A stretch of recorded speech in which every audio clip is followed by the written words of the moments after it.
I'm Rebecca from HR Dynamics, and I'm here with Donna, who is the president of the 4556 Chamber and the Family Friendly Group. So Donna is well known on the Sunshine Coast. She's a bit of a pocket rocket within the business community, and I can honestly say since we've arrived on the Sunshine Coast, Donna has been super helpful and really helped us out. So I thought I'd get Donna in for a bit of a chat this morning and to talk to us about recruitment within her business. Recruitment is something we are all struggling with, and it's getting harder, not easier. I mean, we've all seen and we've written ourselves articles on the Great Resignation. I think the changes were already happening, and COVID has just sped those changes up. What employees are looking for are very different now, and I think Donna's been one of the great business people of the coast who's been able to adapt and change in the way, to attract some candidates. Doesn't mean that she's finding millions of candidates, absolutely. Some of it's not working and some of it is. And I think that's one of the takeaways with recruitment is sometimes things work, sometimes things don't, and sometimes you just don't know until you try it. So, Donna, tell me about, some of the initiatives that you've put in place to find, first of all, tell me about the positions that you are actively recruiting for, and then some of the initiatives you put in place to find those positions and fill that skills gap. Yeah, sure. We actually have a few positions available. The main position is the technician position. So carpet cleaning, general pest control, termite management. The problem we find in our industry is that people that have or are doing and are licensed in pest and termite management do not want to do the carpet cleaning side because it's far more labour intensive. And then the people that don't have the license that they come in, they don't have any experience in the industry. Now we actually take that as a really positive thing because it allows us to train people from scratch. So we know that they are doing the right thing from the beginning. That they're working to your way and your standards. Yeah, definitely. So we're very, very big in creating a complete training manual for our business, where we can take somebody from zero experience, never even heard of what carpet cleaning is, to becoming an expert in a very short period of time. And what do you say to those businesses? Because that is, I think, part of the problem within the workplace is that, and there's part of the problem is that businesses haven't taken on enough apprentices, and there's a massive skills gap there because the training hasn't continued. What do you say to those businesses that say, but I don't have time to train? I think that they're doing themselves a disservice. I think training is critical in the offset for any position. And trust me, no one knows the frustrations more than us. I can't send somebody to your house to do your sofa and carpets unless they've gone through a certain process where I know if you call me and something's wrong, it's nothing to do with the technician. So and I think in our industry we're constantly, trying to differentiate people's expectations versus reality. If you spill something on your carpet and then you go and use a product that creates a further stain that we could have got out in the first place, but you've used something on it that's had a reaction and now it's damaged. It's about trying to get that message across to the customer or our clients to say, hey, this is actual damage now, it's not actually down to the technician. But we need to be able to have the confidence in our technicians to do that. So I'm a huge believer in constant training with people. I myself do constant training in different areas. I have a very deep understanding of the carpet cleaning process and pest, and I'm not actually a technician. So it is really, really important.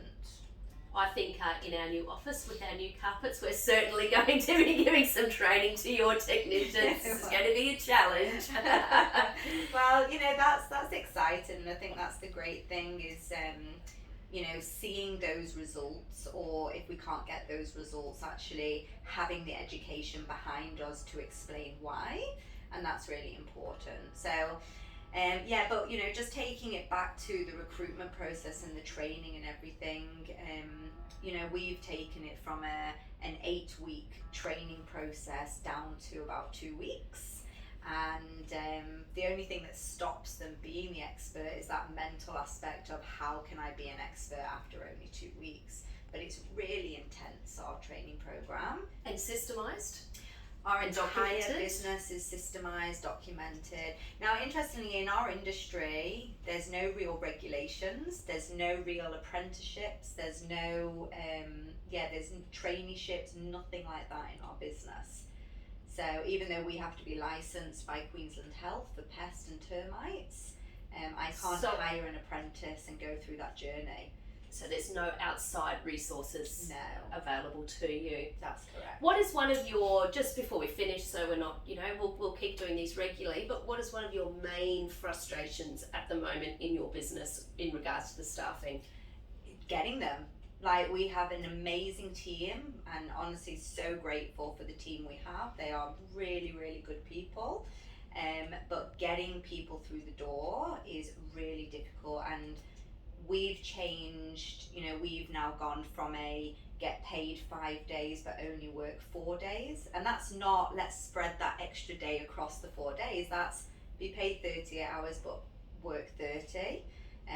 We put all sorts of incentives in place. We're, paying really, really well. We're very big on work-lifestyle balance. Do you find there's a real change with people wanting that work-life balance? And rather than, or in your industry, people still want that money full time? Do you know, it's an interesting thing. It's, what is work-life balance to you? I don't know, I'm terrible at it, don't ask me. But it's interesting because, we ask our team how we can better their work-life balance. And, to one person, work-life balance is working between 8 and 4 or 9 and 5. Another person is not working on a weekend, which we don't anyway. And then to someone else it's, well, on a Wednesday, could I finish by 3 so I can go and watch my daughter do swimming? So everyone's lifestyle is very, very different. So we just try and be as flexible as possible. I think you've absolutely hit the nail on the head of how to keep stuff too. It's about, I think the one size fits all kind of mentality. You must be here between 8:30 and 5 and you have your 1 hour break between 1 and 2. Yeah. It's just not a thing anymore. And, I, even here, none of us kind of works, we're always around in standard hours, but I do a lot of work in the mornings, at nights, but I do the school drop off and pickups, and we really changed that. And, even Nicole does a couple of days, who's filming us, hi Nicole, does a couple of days and, manages children. And I think that's definitely the key. I think it's about stepping back in recruitment and thinking about what is it that people want. I think you've hit the nail that it's, it's a different thing to everybody, and how can we offer that to still get our outcomes. But at the same time, it's still, it's still a really tough space out there. And, I think it's also worth businesses, and I'll just put my chamber hat on here a second and not business owner hat, but I think it's really worthwhile people, having a chat to people like yourself in the HR space, having a chat to recruitment agencies, even around just writing your ad, And I'll give you a very quick example of that. A couple of weeks ago, I wrote a job ad. I really love social media, and I posted it across all the community boards, and I actually saw that it had reached over 23,000 people. Over 23,000 people had viewed my ad. Not one application, not one message, okay? Now the truth is I sent it to a friend of mine. I said, can you just read this and tell me what you think? He's a big recruiter and, seems to have less trouble than me. And, he gave me 2 tips, and I changed those 2 things, put it out, and within about 24 to 48 hours, I had 2 applications. Now that's very recent, and we're about to interview them this week, so no promises. But what it does is it takes your mindset and completely shifts it to just giving you that element of hope.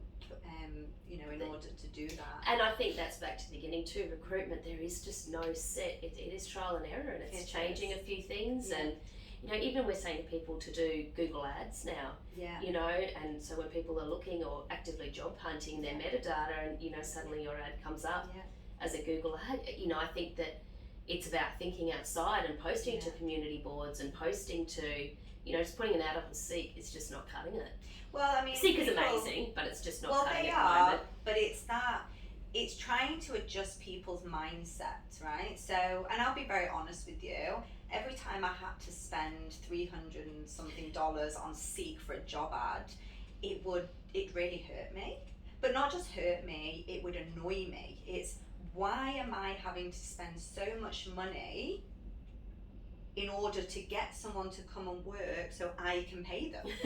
Like, it didn't make sense to me, right? So it was a huge mindset adjustment, and it made me laugh. I don't know if you're into Grey's Anatomy. Do you ever watch Grey's Anatomy? No, I haven't. Well, there was an episode that I was watching a couple of days ago, and this, the chief of the hospital is recruiting for new doctors. There's a huge, this is, I like Grey's Anatomy because they always put little real elements of life through it.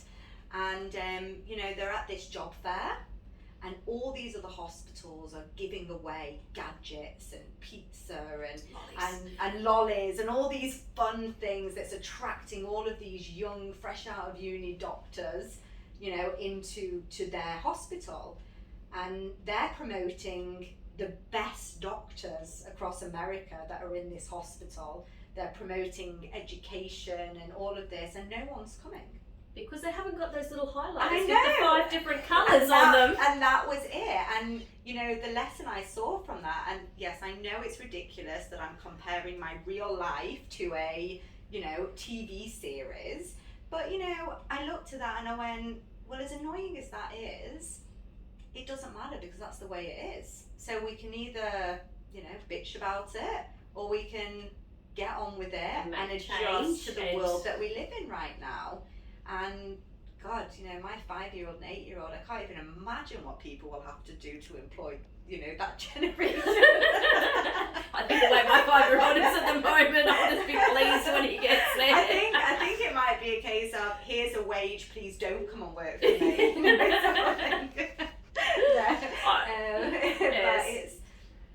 But it's amazing, and I think there's a lot of people that are pivoting and changing their way of thinking, and I think that's where it begins. If you're, as a business, if you're half-heartedly doing things to try and recruit things where you don't believe in it, that's the energy you're putting out there. And if you, as annoying as it is, you need to adjust that mindset, adjust that energy, put a smile on your face when you get a potential employee, because the truth is, without employees, you don't have a business unless you're in that industry where you can do it all by yourself. I can't run 5 vehicles and service all of our clients myself. You need technicians, and you need them trained. And not only do I need them trained and need technicians, I need my clients to ring me and say, God, I loved that guy you just sent. I particularly liked the guy who cleaned our house when we moved. It was very good. I can vouch. I was one of those. But that's really important, and because your staff, your team, I don't even like the word staff anymore. They're a team. We are a team. I can't operate without them. They can't operate without me. And we are very much a team, and it's we're only as good as our team. And I think we might finish on that, and our next one will be, because you'll all be saying, well, that's really good, but what happens when people don't perform? So I think the next time we'll have a chat about setting the expectations and how important that is. Absolutely. So, well, thank you for our first chat. Thanks for having me. In typical Rebecca style, have not sat still, and Donna is like a complete and utter professional, so. Not at all. No, thank you for having me. It's been a pleasure. It's been a pleasure.